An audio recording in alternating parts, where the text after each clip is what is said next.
Hello student.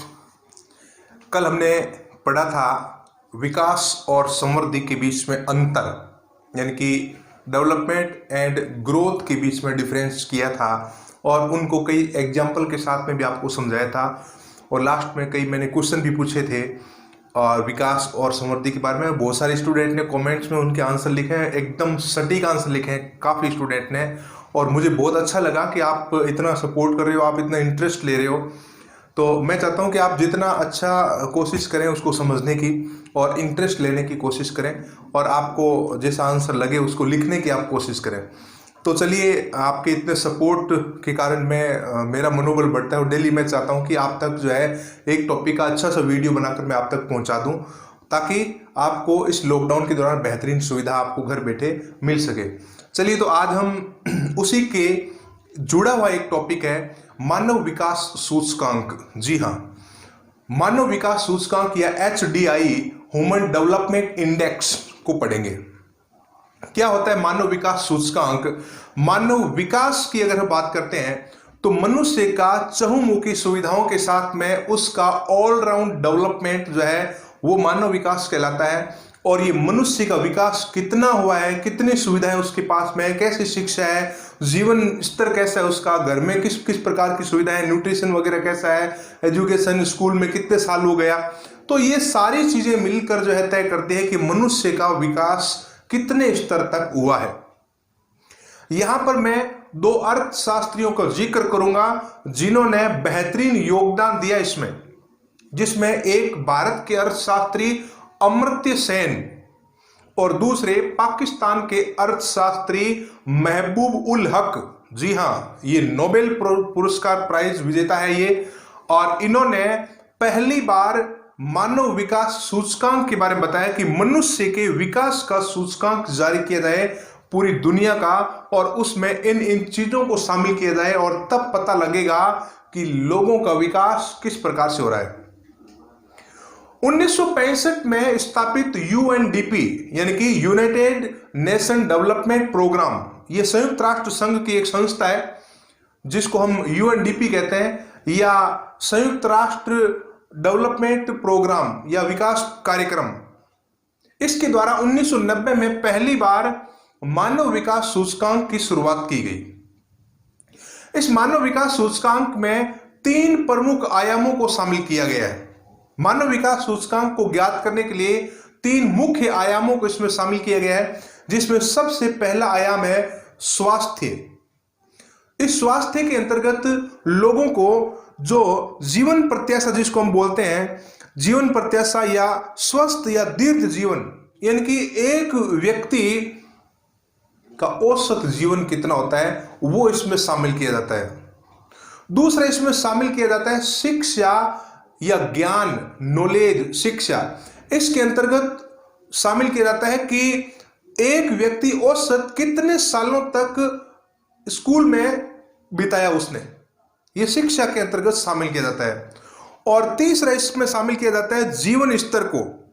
जीवन स्तर में हम प्रति व्यक्ति आय को शामिल करते हैं, प्रति व्यक्ति राष्ट्रीय आय, यानी कि उससे पता लग जाता है कि व्यक्ति का जीवन स्तर या लिविंग स्टैंडर्ड किस प्रकार का है।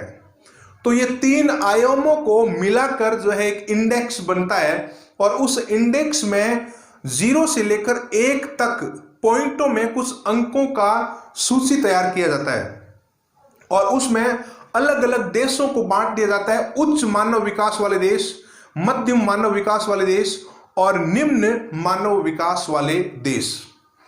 अगर हम निम्न मानव विकास वाले देशों की बात करें तो 0.0 से लेकर 499 तक के देश जो जितने भी है वो सब निम्न मानव विकास वाले देश है, और लगभग ये अफ्रीकी देश है। अफ्रीका के अंदर जो सहारा मरुस्थल के आसपास सूडान, युगांडा, नाइजर, ये देश जो है उसके अंतर्गत आते हैं, जो सबसे निम्न विकास की कैटेगरी में आते हैं, जिनमें संसाधन बहुत ही कम है। मध्यम विकास का जो सूचकांक है उसमें अंक जो आता है 500 से लेकर 799 तक। ये जो मध्यम विकास वाले हैं इसमें भारत, श्रीलंका और एशिया के लगभग वो देश आ जाते हैं जिसको हम डेवलपिंग कंट्रीज या विकासशील देश कहते हैं। तो ये मध्यम मानव विकास के देशों में शामिल होते हैं। उसके बाद में उच्च मानव विकास में जो शामिल होते हैं उनका जो पॉइंट है यानी कि जो कर्म का मूल्य है वो 0.800 से लेकर 1 तक है। यानी कि 800.800 से लेकर 1 तक के बीच में जितने भी देश है वो उच्चतर मानव विकास वाले देश है, जिसमें पश्चिमी यूरोप के देश और America, Japan, Germany, Singapore, Australia ये देश उसमें शामिल होते हैं। तो मानव विकास सूचकांक प्रतिवर्ष जारी किया जाता है यूएनडीपी के द्वारा, और इसमें उन देशों को ये एहसास करवाया जाता है कि आपको अभी कितना और करने की आवश्यकता है अपनी जनता के विकास के लिए। अगर हम बात करें 2019 की उस रिपोर्ट की मानव विकास सूचकांक की, तो भारत का उसमें स्थान 129वां है। 189 देशों की एक सूची जो जारी हुई है 2019 की, अभी 2020 वाली आई नहीं है, दिसंबर तक आ जाएगी। तो 2019 की जो HDI जो सूचकांक है उसमें भारत का स्थान 129वां है, 129। टोटल देशों को शामिल किया उसमें 189 में 129वां स्थान भारत का है। ये बहुत अच्छी स्थिति नहीं है भारत में लोगों के मनुष्य के विकास को लेकर। और जीवन प्रत्याशा की अगर हम बात करें तो भारत में 69 यानी कि 69 वर्ष एक औसत आयु मानी गई है। अगर टॉप कंट्रीज की बात करें इसमें तो सबसे ऊपर नॉर्वे को शामिल किया जाता है। नॉर्वे जो मनुष्य के विकास को लेकर सबसे अधिक बेहतरीन संसाधनों का इस्तेमाल करने वाला देश है, जो इस सूचकांक में टॉप लेवल पर है। वहां जीवन प्रत्याशा यानी कि एक व्यक्ति की औसत आयु 83 ईयर्स, 83 साल वहां पर उम्र है। और बाकी अगर हम देखें तो अफ्रीकी देशों में यहाँ निम्नतर देश भी है जहां पर बहुत कम मनुष्य का विकास है और संसाधनों का बहुत ज्यादा वहां पर अभाव है। उसके बाद में हम आगे बात करते हैं कि वो कौन कौन से प्रमुख कारक है, ऐसे कौन से कारक है जो मनुष्य के विकास को बहुत बड़े स्तर पर प्रभावित करते हैं। मनुष्य का विकास यानी कि हमारा विकास किन किन कारणों से प्रभावित होता है और उसमें कौन कौन सी चीजें हम शामिल कर सकते हैं। तो उसमें हम कह सकते हैं कि प्राकृतिक संसाधन एक बहुत बड़ी चीज है यहाँ पर। उसके बाद में पूंजी निर्माण या पूंजी संचय या निवेश, पूंजी उत्पादन का अनुपात हम कह सकते हैं, पूंजी गुणांक जिसमें शामिल होता है, तकनीकी प्रगति, मूलभूत ढांचा यानी कि देश का जो इंफ्रास्ट्रक्चर है वो, जनसंख्या कितनी है उस देश में, और मनुष्य के लिए मानव संसाधन या मनुष्य के लिए उपयुक्त संसाधन कौन कौन से हैं, या सामाजिक तथा राजनीतिक कारण भी इसमें शामिल हो जाते हैं।